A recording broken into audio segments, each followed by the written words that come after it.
Hello there, my name is Apocalypse Zero, professional damage statistician. In Outward, and the weapons in this game do a variety of damage types, which begs the question, which one is best? So this is Damage Types in Outward Definitive Edition. These ratings will be determined as such.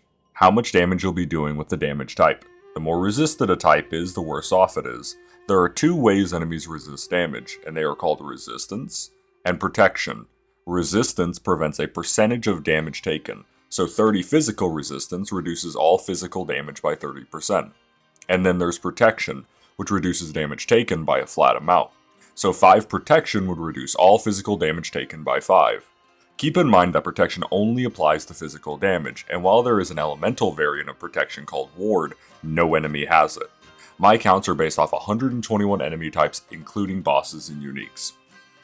Starting off with the weakest and most common damage type, physical, with no enemies weak to it and 107 enemies resisting it with an average resistance of 36.22%, topped off with protection existing to reduce that damage even further, making certain enemies essentially impervious to low physical damage sources. And for some reason also being the only boon that doesn't increase its damage type by 20%, and instead increasing it by a reduced 15%. Unless the user has Shamanic Resonance, where all boons are a 30% buff, but I digress. Thankfully for physical damage though, it has the easiest to apply corresponding debuff named Pain, which reduces the target's resistance by 25% to physical damage.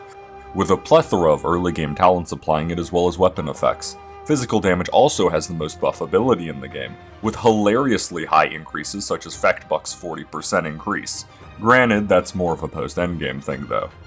There are also some early armor sets such as Scaled Leather that do boost physical damage as well. The second weakest damage type is Fire, with 36 enemies resisting it with an average resistance of 39.03%, and a wide variety of enemies resist the burning damage over time. And Fire has the most enemies with 100% resistance, meaning fire attacks will not apply any damage, only impact to them. Made worse by the fact that the majority of the enemies with fire resistance are some of the most common enemies in the game, since humans are apparently fire resistant in the Outward universe, and burning enemies are well spread out over all the biomes. The last of the weakest damage types is Decay, with 43 enemies resisting it with an average resistance of 39.53%, toppled with a large amount of enemies resisting its corresponding damage over time effect. It does, however, have a very easy way to acquire its boon though, since the friendly Immaculate will just give it to the player as long as they ask. And Corruption is its friend buffing its damage. The higher the Corruption value, the more the damage. And it benefits from a lot of common enemies being weak to Decay. Sadly though, a lot of harder hitting enemies like reptiles and pretty much the entirety of the Hollowed Marsh are incredibly resistant to it.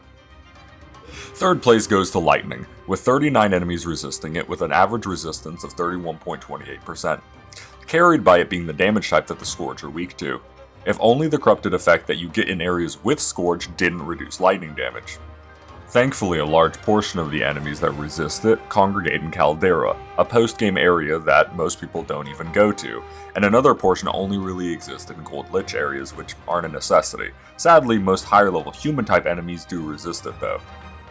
And second place goes to Frost, with 36 enemies resisting it with an average resistance of 34.72%, being the most intuitive damage type for telling what resists it at a glance. Giant blue thing that freezes you on hit probably resists frost damage, buffed by the majority of enemies that resist frost damage being concentrated in Caldera, and as mentioned in the electric section, a lot of people don't even end up going there anyways. And frost damage does bonus damage to reptiles, a faction that houses some of the most agitating enemies. Points off though, since its largest buffing armor is faction locked and post main game. You know, the part of the game where it's most resisted. And similar to Lightning, most higher level humanoids resist it at an equivalent rate for some reason. First place goes to Ethereal, with 34 enemies resisting it with an average resistance of 32.15%. Most of that resistance goes to Dwellers, which exist in all of one place, with most of the rest going to mages or things with mana in the name. Sadly, once again, just like Frost and Lightning, higher level humanoids resist it a little for some reason. Finally, Ethereal has the most enemies weak to it by a landslide, and Ethereal weakness typically comes in high percentages. Now technically there is an omitted damage type, but nothing does it innately, and going raw is always a bad idea.